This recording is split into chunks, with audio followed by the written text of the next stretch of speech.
We have a few announcements. I want to run past them, run them past you. Actually, I could run past the announcements, but because they're just sitting here, you know.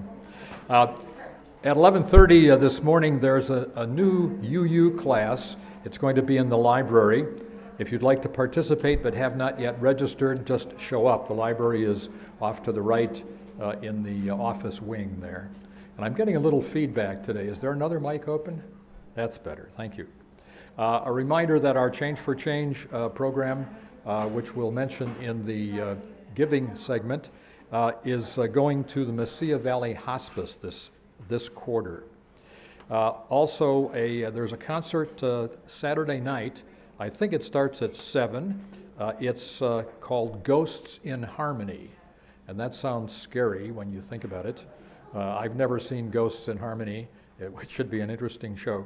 Anyway, that'll be right here in the sanctuary, 7 p.m. at Saturday, on this coming Saturday. And the Steels need pictures of your, are the Steels here? Yes, they are. David, would you stand up? You are standing up. You remember what they say, short people got no body? Yeah, there we go.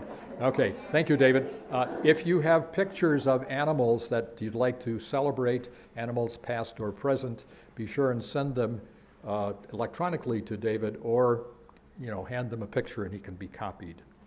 And finally, we're doing an ancestors altar on the last Sunday. That'll be the 29th of October.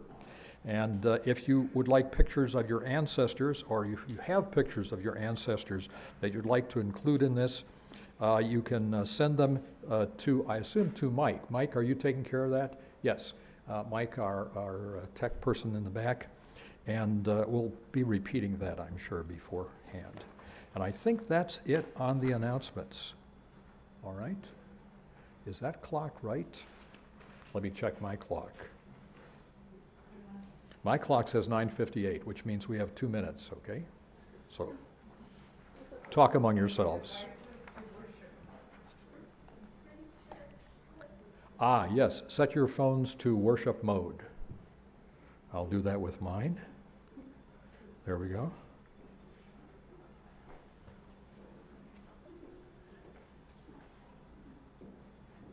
And you can start anytime.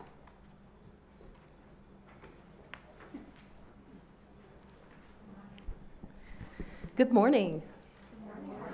And welcome. So good to see you. It was wonderful to have our youth with us on the Pride March yesterday, which was awesome. Thanks for being here today.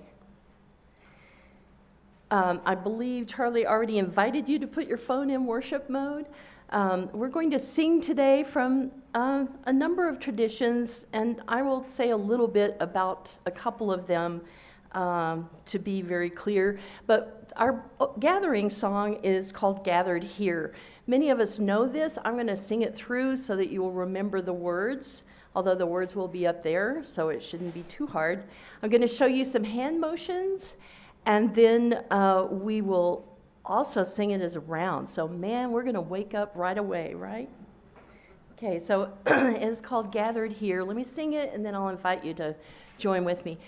Gathered here in the mystery of the hour, gathered here in one strong body, gathered here in the struggle and the power, Spirit draw near.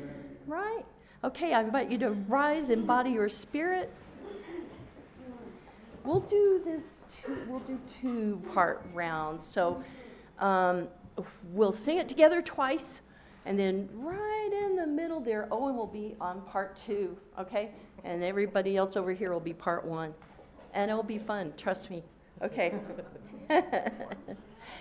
Gathered here in the mystery of the hour, gathered here in one strong body, gathered here in the struggle and the power, Spirit draw near again.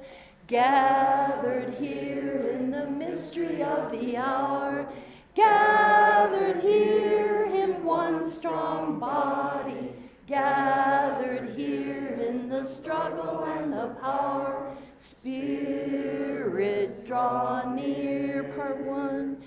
Gathered here in the mystery of the hour. Gathered here in the mystery of the hour. Gathered here in one strong body. Gathered here in the struggle and the power. Spirit, draw mystery of the hour. Gathered here in the mystery of the hour.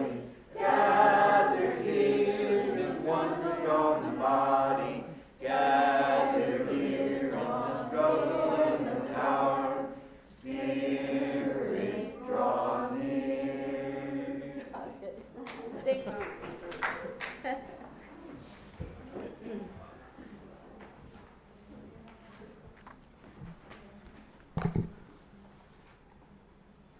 Good morning and welcome to the Unitarian Universal Church of Las Cruces on this beautiful October day.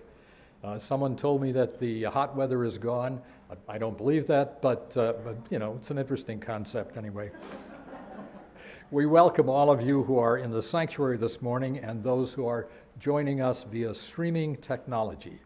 I'm Charlie Scholes. I'm the co-chair of the Sunday Service Committee and your service associate for today. Our service leaders are Shirley Davis, on the end, Rabbit Loring, and Dale Emmert. And our director of music, of course, you've already seen, is Catherine Massey. She's joined by some members of the UUCLC choir today. Okay. Our tech people today are Elwin Nunn on camera, Chris Neal Wallace on audio, Mike Yasko on streaming technology. Our greeters today are Steve Hitchka, Sarah Thomas, and Lisa Peterson. Hospitality is provided by the Committee on Ministry, and we'll talk about that in a few minutes. We're all delighted to be with you today. If you are visiting today, we'd like to meet you, and I think the microphone is missing, so there we go, it's coming, thank you. If you're in the sanctuary, please rise in body or spirit and let us know who you are and where you're from. Wait until I bring the mic to you. Do we have visitors today? Yes, we do. We have a bunch. Look at that. A whole row. Okay. Hi, my name is Alana Rodriguez, and I am the Religious Education Coordinator at First Unitarian in Albuquerque. And I have with me 5 of my youth. We came down for the Pride Parade, so we're leaving right after this, and it's really nice to be here. Thank you for coming. I understand it was a great success. Yes, fantastic. And did you all get a good night's sleep? I doubt it, yeah. Yes, I've been in sleepovers. I know what they're like. Okay, any other visitors today? There's one, yes. My name is Helen Ortiz, soon to be Threadgill again. I moved recently back to Las Cruces after having been gone for 40 years, having a little bit of a hard time finding those old friends that I had here. Don't know what happened to them. Anyway, this seemed like a wonderful place to try to get into community, and so this is what I'm here for. Welcome. Glad you're here. Anyone else? Okay.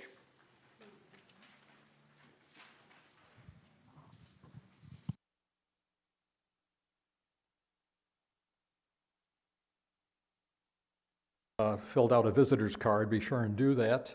I think you did last week, as a matter of fact. Okay, good. So, let's see what else we have. Oh, yes. Remember after the service to join us for the 3 C's, coffee, cookies, and conversation, outside the RE building just down the breezeway. All right?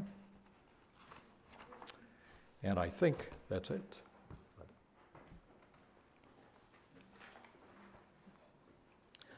Good morning. Our chalice lighting words this morning are from Joy Harjo, who is the first Native American Poet Laureate of the United States. All acts of kindness are lights in the war of justice.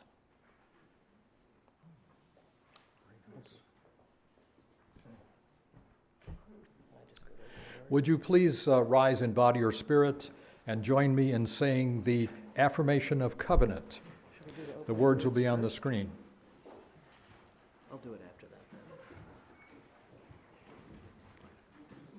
Love is the doctrine of this church. The cross of truth is our sacrament, and service is our prayer. To dwell together in peace, to seek knowledge in freedom, to serve others in community, to the end that all souls shall grow into harmony with creation. Thus do we covenant with one another.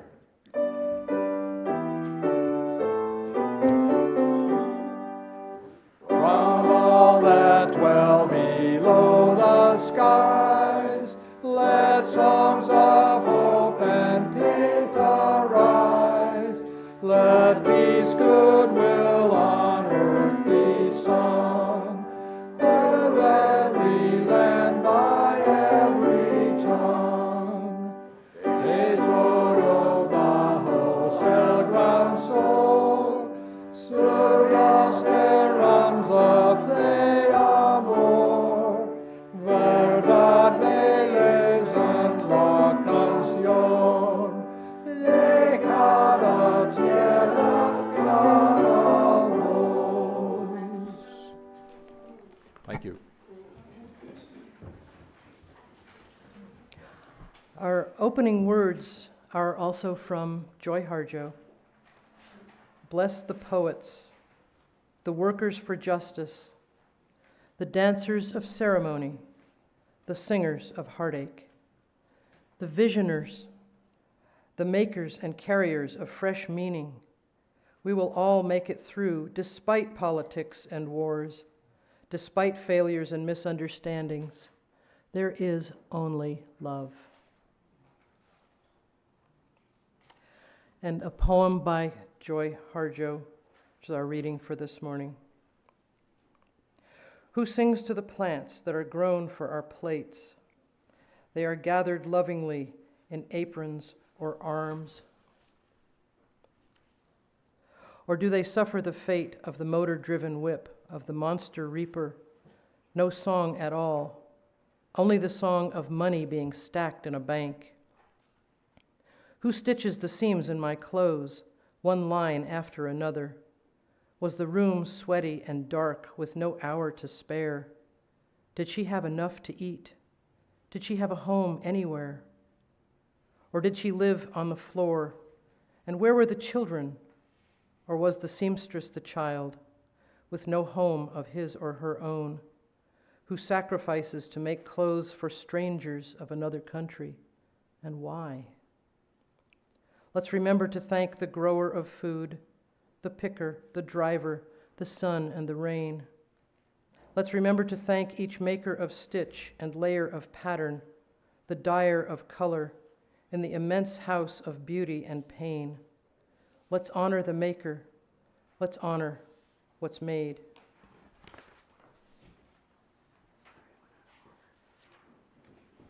Mike, could we have the video?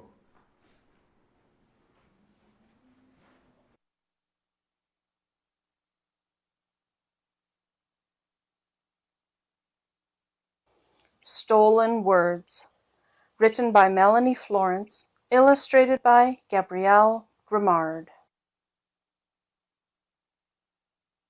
She came home from school today, skipping and dancing, humming a song under her breath, clutching a dream catcher she had made from odds and ends, bits of string, plastic beads, and brightly colored feathers. Her glossy braids danced against her shoulders, swaying with her, black as a raven's wing. "Grandpa," she asked, clutching his hand, spinning under his arm before dropping it again, "how do you say grandfather in Cree?" He stopped breathing for a moment, a lifetime for a 7-year-old. He looked down at her sadly. I don't remember, he answered. I lost my words a long time ago. A frown clouded her face. How do you lose words, Grandpa? She asked. They took them away, he answered. She thought for a moment. Where did they take them? She asked. Where they took all of us, he said. Away from home, away from laughter and soft words, away from our mothers who cried for us. She reached for his gnarled hand. Who took you away, Grandpa? She asked quietly. Men and women dressed in black, talking to us with words we did not know, he answered. They reached home and sat on the stairs together. Where did they take you, Grandpa? She asked. Away to a school that was cold and lonely, where angry white faces raised their voices and their hands when we used our words, he answered. They took our words and locked them away, punished us until we forgot them, until we sounded like them. Harsh, sharp words, so different from the sound of our beautiful ones. She touched his weathered face, tried to wipe the sadness away with her soft hands. She looked down at her lap and handed him the dream catcher she had made for her room. You take this, Grandpa, she said. Maybe it will help you find your words again. He smiled at her, his granddaughter, and touched her innocent face, a face that had never known hard words or raised hands. He smiled and kissed her head. The next day she skipped out of school again, smiling widely at her grandfather. She stopped in front of him and took a deep breath. Tanisi Nimosam, she said. His eyes widened. She smiled brighter than the sun. I found your words, Grandpa, she said. She pulled a tattered, well-worn paperback out of her book bag. Introduction to Cree, it said. My teacher helped me find this for you at the library. He reached for it, his hands shaking, opened it, feeling the soft, much-loved pages under his fingers. Nosism, he whispered. Granddaughter. The word felt familiar in his mouth. It felt like his home, his mother. He turned the pages of the book carefully. Masina hikam. Book. He turned another. Word after word. Pakishkawina. His words. Pages and pages of them. He looked at his granddaughter, his Nosism. Thank you, Taniki, he said. Will you read to me?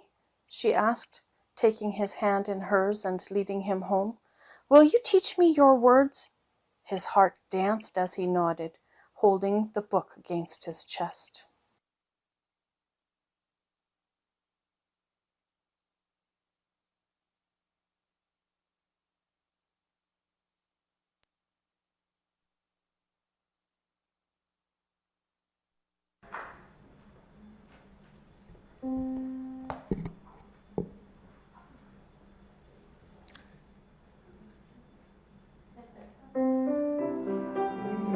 To learning.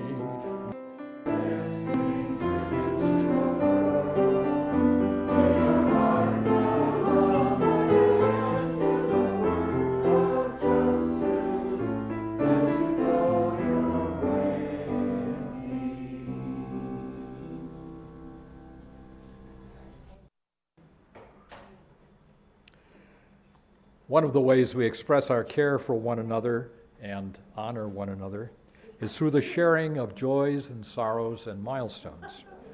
we also sing. We also sing. We're going to sing now. We're a little disconnected today. Sorry about that.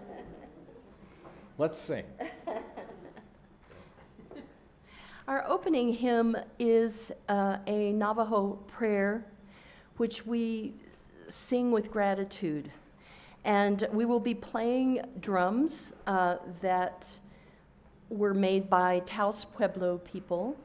One is made of cottonwood and one is made of aspen. And I invite you to make a drum out of keys, your lap maybe, and the hand or the chair in front of you, and just make a steady beat as we sing this song, Ancient Mother.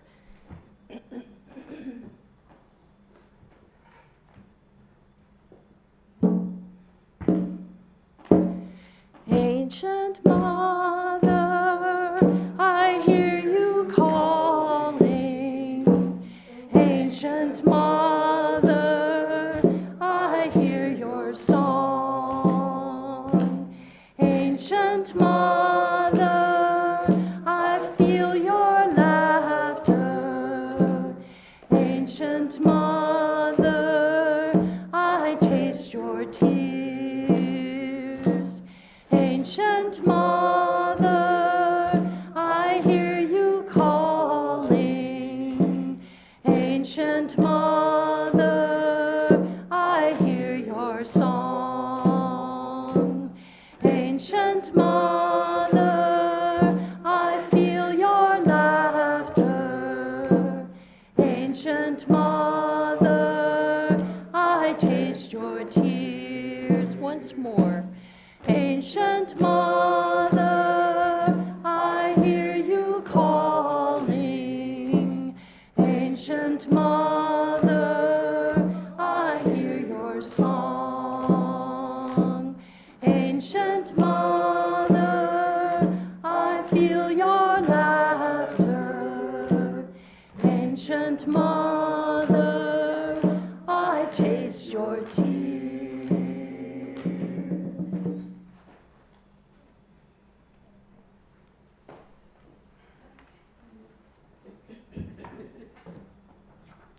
Thank you, Catherine.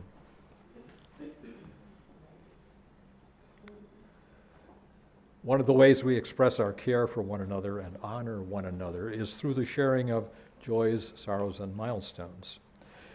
Another way we do this is by lighting candles and silently saying to ourselves the joy, sorrow, milestone, or honor person that we feel. As the music plays, please come up and light a candle to express your joy or concern.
May the many joys, sorrows, milestones that you've expressed in the lighting of these candles be with you and be a comfort to you. For the ones that were not expressed, I light this last candle.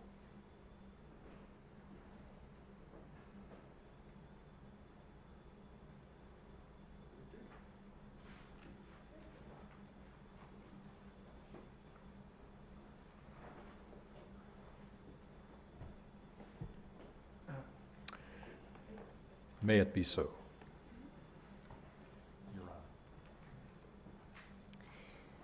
Our choir could use your help singing this song.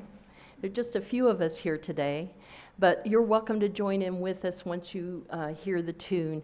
It was written by the first UU of Nashville Youth Choir with the help of Jason Shelton.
Peace and unity.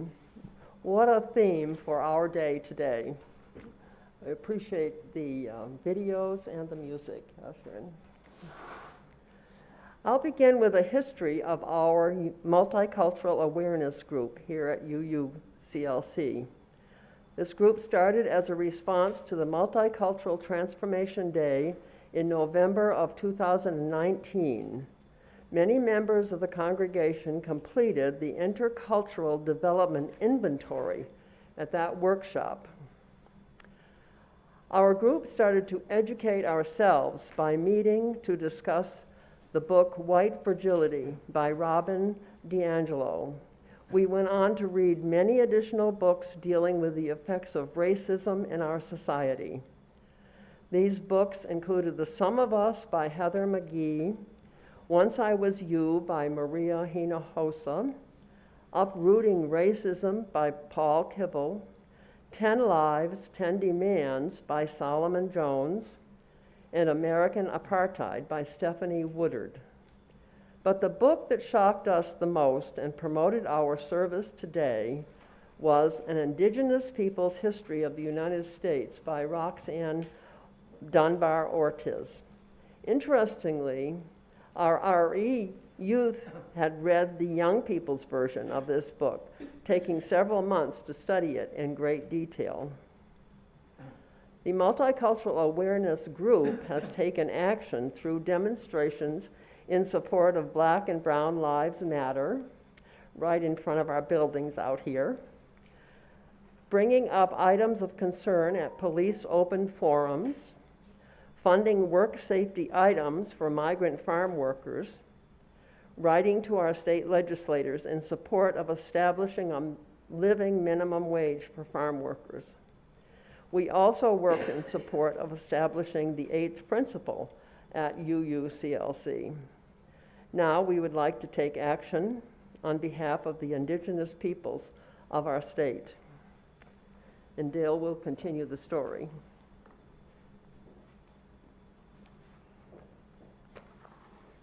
This is the official land acknowledgement of the Las Cruces City Council adopted November 4, 2021. The city of Las Cruces resides on land that will forever belong to the Manso people and the Piro Manso Tiwa community. It has been cared for by these tribal peoples who were the original historical and perpetual stewards of this land, and their culture plays an immeasurable role in shaping the ethos of the wonderful community of Las Cruces. Land acknowledgements are a way people insert an awareness of Indigenous presence and land rights in everyday life. They recognize the history of colonialism, the existence of First Nations, and the need for change in settler colonial societies. This is from Diego Medina, the official cultural historian of the Piro Manso Tiwa tribe.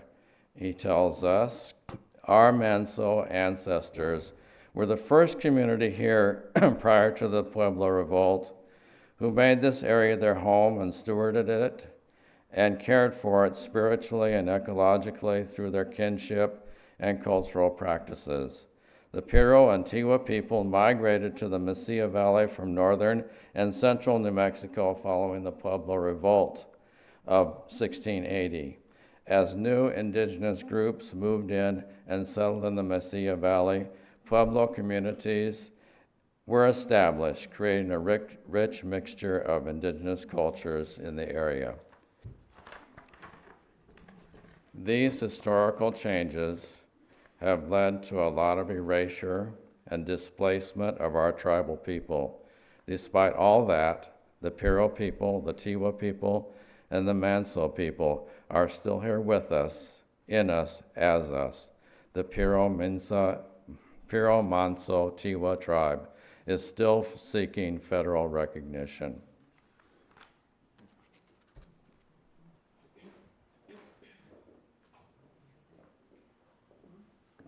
And now the history of Columbus Day, currently called Indigenous Peoples Day. There's truly no reason to celebrate the legacy of Christopher Columbus, as we did when I was a child. For decades, many Americans subscribed to the completely false narrative that Columbus was a visionary who came up with the radical idea that the world was not flat, but rather a sphere. Most people had already figured this out. It is also false to state that he discovered America, since it was already occupied. Some have idealized Columbus as a great model for a business leader. This idea is contradicted by the fact that the two colonies he established, La Navidad and La Isabela, failed miserably. What he did succeed at was capturing many thousands of natives and selling them into slavery. In most of Latin America, the 12th of October is celebrated as a day of respect for cultural diversity, also known as El Día de la Raza, the Day of the People, celebrating the beginning of the exchange of cultures and racial heritage of indigenous peoples and Spanish conquerors. For many Latinos, Columbus Day, formerly called Columbus Day, is a day of reflection, respect, and celebration of their cultural and spiritual identity. It is known by many names, but with the same objective: to commemorate the first encounter between two worlds. In Argentina, it is known as the Day of Respect for Cultural Diversity. In Bolivia, the Day of Decolonization. In Chile, Meeting Day of Two Worlds. In Colombia, Day of the Race and Hispanic Heritage. And in Venezuela, Day of Indigenous Resistance. Governor Lujan Grisham established Indigenous Peoples Day in New Mexico in the year 2020. President Biden made a similar national declaration in 2022.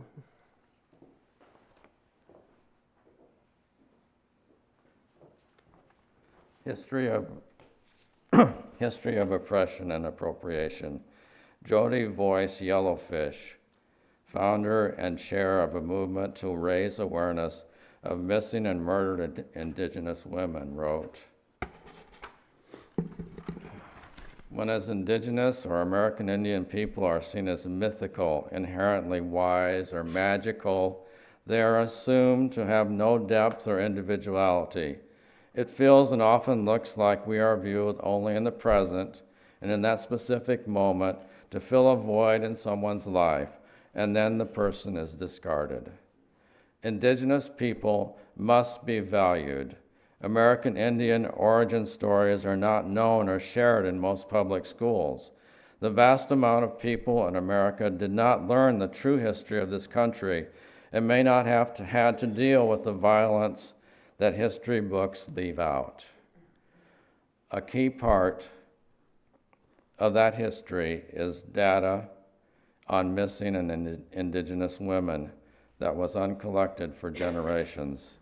In Oregon in 2017, a state law passed requiring schools to include Native American history in school curricula. A similar bill was passed in North Dakota in 2021, which utilized the powerful word required, a concept not often heard in regards to teaching the truthful history of this country. In the near future, Connecticut will not only require Native American history be taught, but to acquire funds, schools must abandon the usage of racist mascots and logos. All of these bills have a common theme surrounding the simple idea that educators cannot teach history without including the history of Native Americans. This is a fine balance to reach when attempting to educate students on the struggles, battles, triumphs, and culture of peoples who have systematically faced racism or have been discriminated against. That is the core of American history. Beginning in the 1800s, churches and even the U.S. government established American Indian boarding schools for the purpose of removing Indian children from their heritage. The schools forced Native American children away from their families, denigrated their cultures, and made them give up their language and their traditional religion. Many of these boarding schools were run by religious orders, including, sadly, 2 by Unitarians. As recently as 1956, a law was passed in a further attempt to remove Indian people from their traditional lands, calling it a voluntary vocational training program. This program functioned into the 1980s. Its effects are still felt today.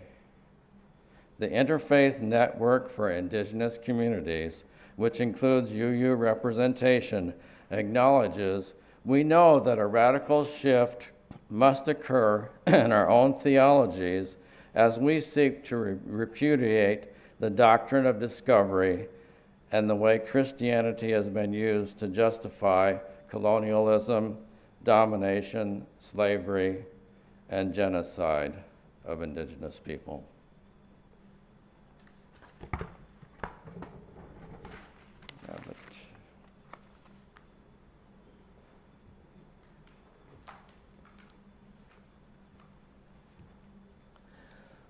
This is another poem by Joy Harjo that talks about this very theme. It's called Bourbon and Blues.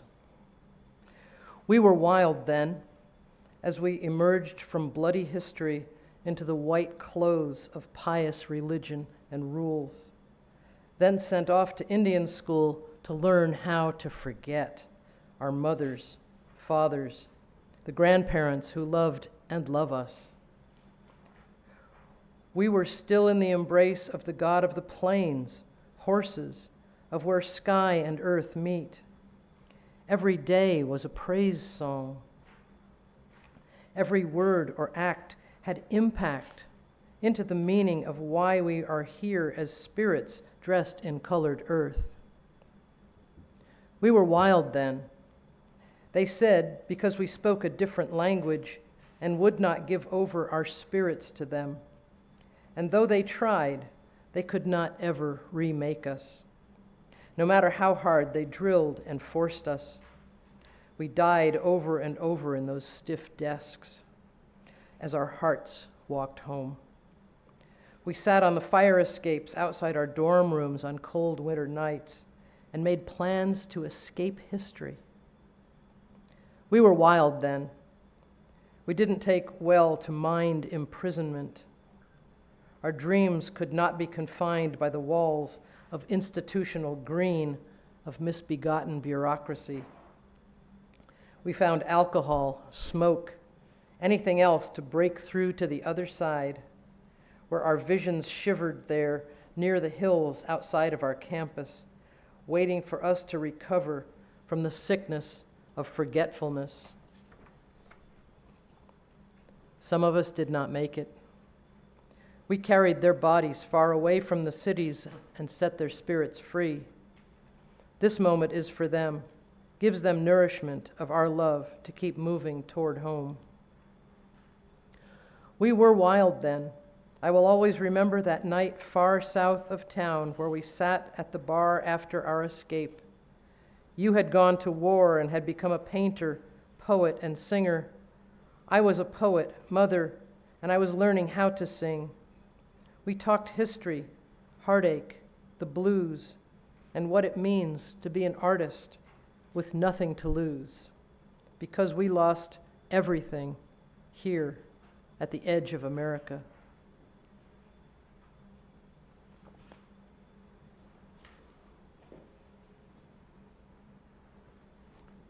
So this is some excerpts from the reflections by some of the members of our group, the Multicultural Awareness Group. First from Jan. The book, An Indigenous Peoples' History of the United States, described the advanced culture and economic stability of indigenous peoples in North America.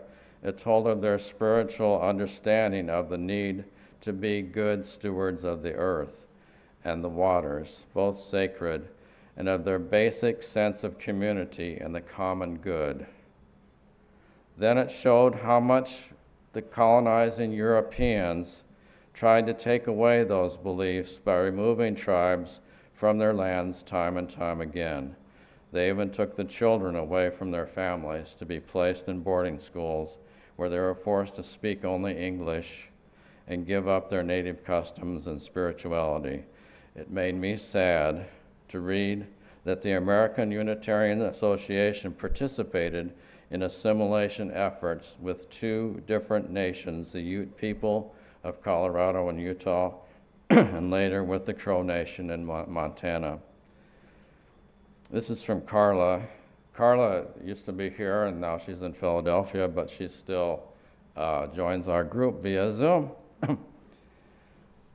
Carla says, the brutal manner that indigenous native peoples were thrust off their lands and slaughtered in the name of colonial settlement and national expansion is breathtakingly gruesome. What a sad reflection on the Caucasians settling our country. This one's from me. I realized I'd always distanced myself from these people and events, saying to myself, well, that was tragic, but that's in the past, so what can we do? I felt disassociated with the fact that real people alive today are still suffering from the consequences of the genocidal actions of the past. This is from Cindy. That's my wife, Cindy Brace. What do we do with this knowledge and information? Do we ignore it and simply brush it under the carpet? Do we take this knowledge and vow to do better? What actions might be included in doing better? Apologies, reparations, legislation?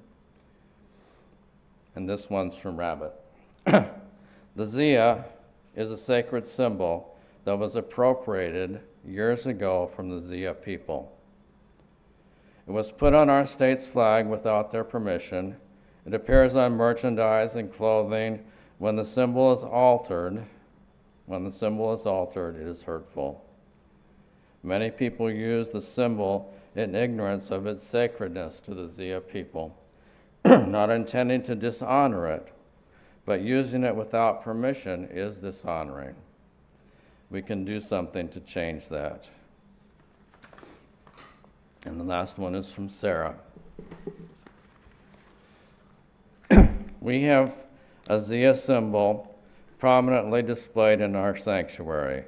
When it was created by our beloved Reverend John Trantham, reparations were unheard of, and knowledge of the symbol's ownership and sacredness was not common.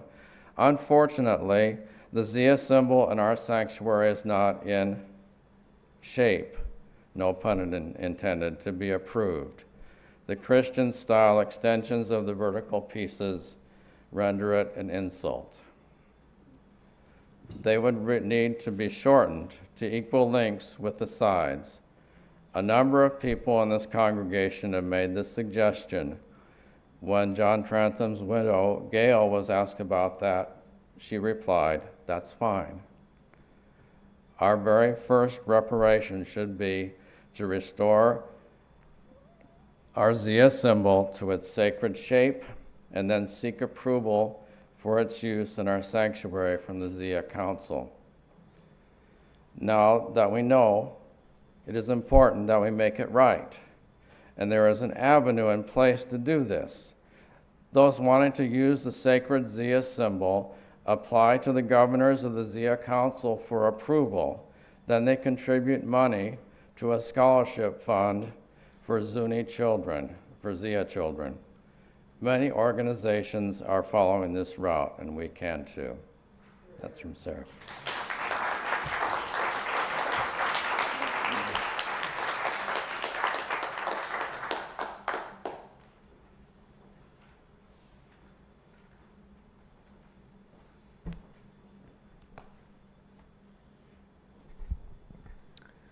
At, at this time in our, what should I say, the cycle of work, we're in our pledge time. And we've asked individuals from the congregation to speak on why they pledge. And today, Dave Rice is going to tell us why he pledges.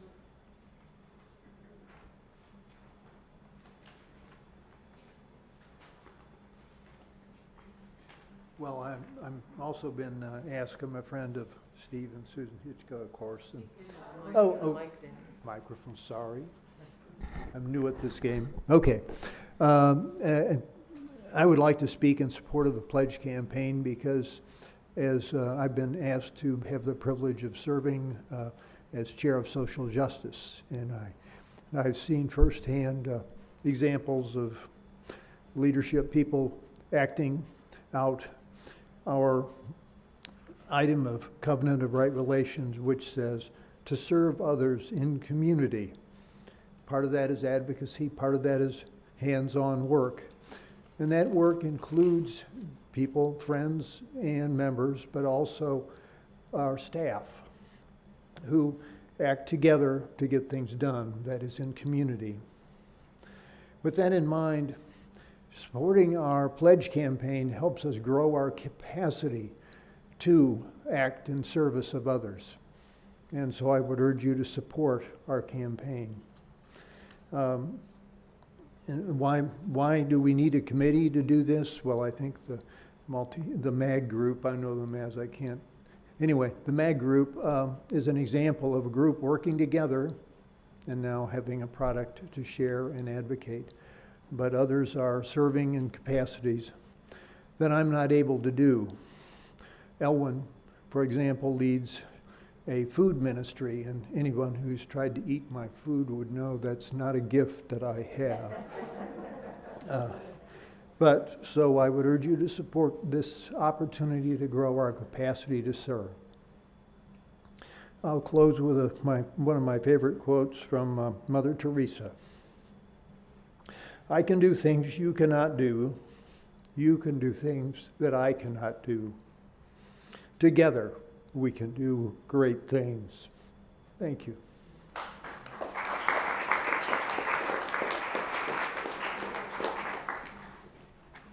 Thank you, David. And that brings us to the sharing of gifts. We like to say the operation of our church needs your input and your contributions, and this is the perfect time to think about what you can give back. In a moment, the greeters will pass among you with the offering baskets. Please give generously. But before they do, I should remind you that we support organizations identified by the Social Justice Committee with our Change for Change program. This quarter's recipient for our Change for Change donations is the Mesilla Valley Hospice. You can give to them by putting your change in the basket or by writing Change for Change on the note liner of your check. Please give generously.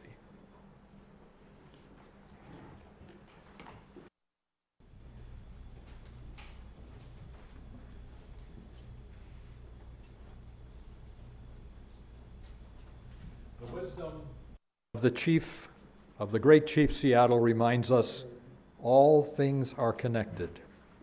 Whatever befalls the earth befalls the children of the earth.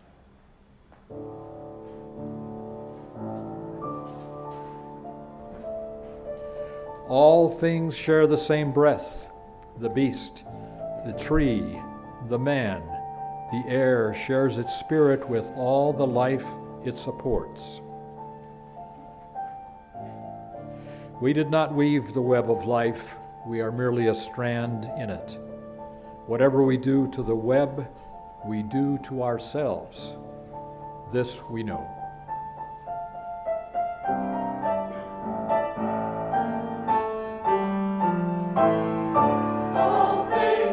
All things are connected. All living things share the same breath. All things are connected. The air shares its spirit with all life.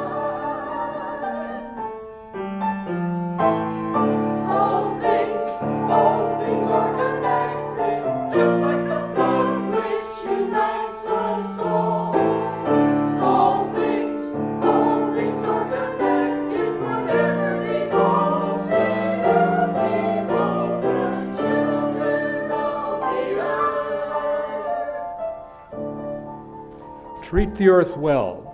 It was not given to you by your parents, it was loaned to you by your children.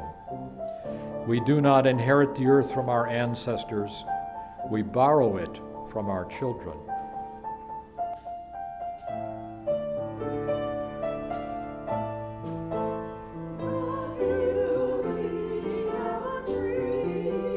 Let it speak to you. The fragrance of the flower and the freshness of the grass. The music of the sea. Let it speak to you. Through hills and mountains, on wastelands and the river.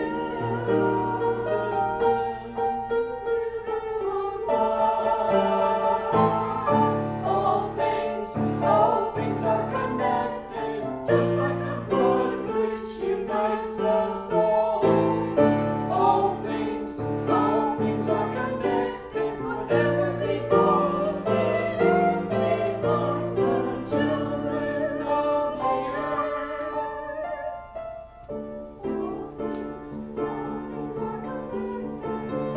All things are connected. All things are connected. All things.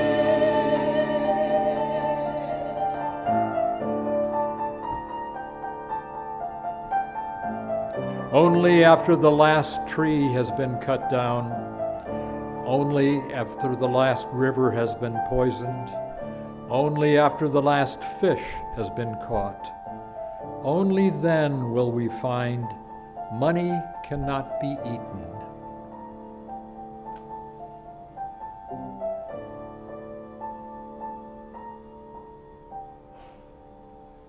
All things are connected.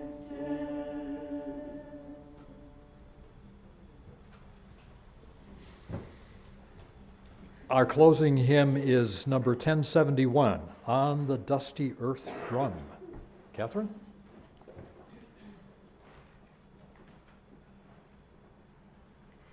And I invite you to use your drum that you created last time on this one as well. If you feel comfortable on the fourth verse, we'll do a round again with part 1 and part 2. Choir members, it's part 1 and part 3.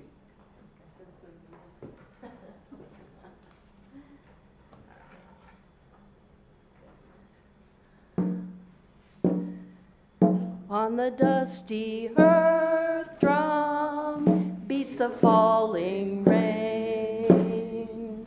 Now a whispered murmur, now a louder strain. Slender silvery drumsticks on an ancient drum beat the mellow music, bidding life to come. Chords of life awaken, chords of greening spring, rise and fall triumphant over everything. All together, slender silvery drumsticks beat the long tattoo. God the great musician, calling life anew. Part 1. Slender silvery drumsticks, slender silvery drumsticks, beat the long tattoo. God the great musician, calling life anew. Slender silvery drumsticks beat the long tattoo. God the great musician, calling life anew.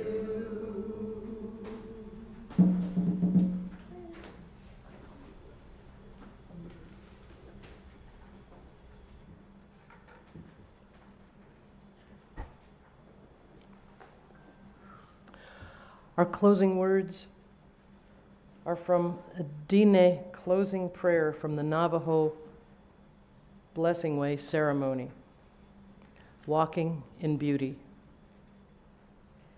In beauty I walk. With beauty before me I walk. With beauty behind me I walk.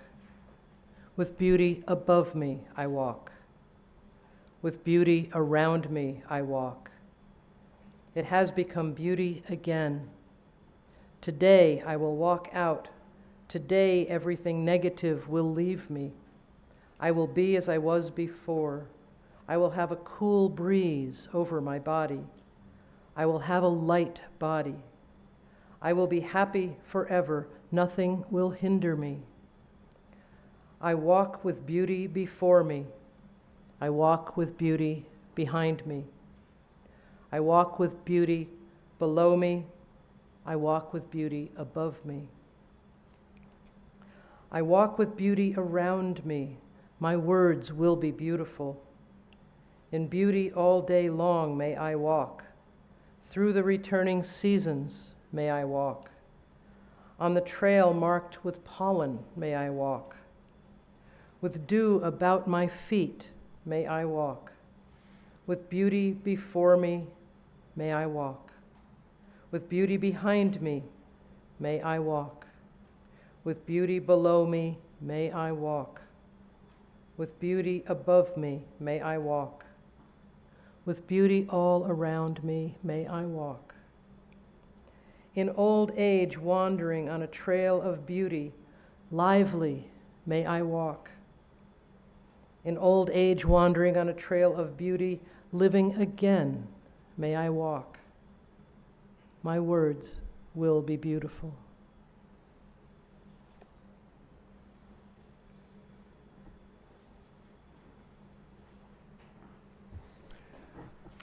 Please join me in saying the words as we extinguish the flame.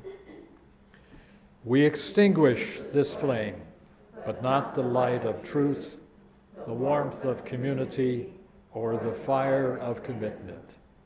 These we carry in our hearts until we are together again.